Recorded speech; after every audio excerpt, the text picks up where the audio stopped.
Antara tokoh politik yang paling I suka sebenarnya Tun Mahathir. I minat dia daripada dulu sebab pencaturan dia dalam politik tu sangat licik. Bayangkan dia daripada jadi Perdana Menteri yang keempat, lepas tu dia jadi lagi Perdana Menteri lagi sekali.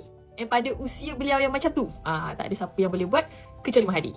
He actually achieve a lot of big things, tetapi ada juga benda-benda yang dia buat I tak setuju. And then recently, dia mengungkapkan satu perkataan yang I rasa macam, that's so bold of you.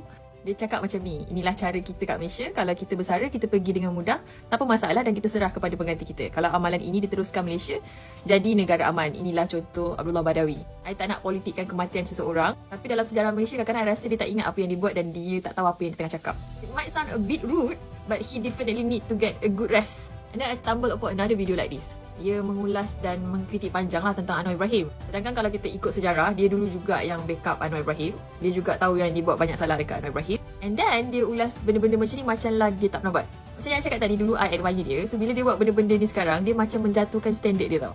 He is Tun Mahathir kot. Pemimpin bertaraf dunia. Why would you comment on such things? Sebab sekarang ni dah bunyi macam Papa Gomo dan kawan-kawannya. Like Tun Mahathir, level you adalah level politik dunia. Why would you comment on such things? Semua orang tahu masa zaman you macam-macam tadi. Even dulu you idola I pun I tahu kejam you macam mana. Masa zaman siapa jadi PM yang paling banyak campur tangan pun it was obvious siapa. I wish he could just shh and just age gracefully. Macam rest.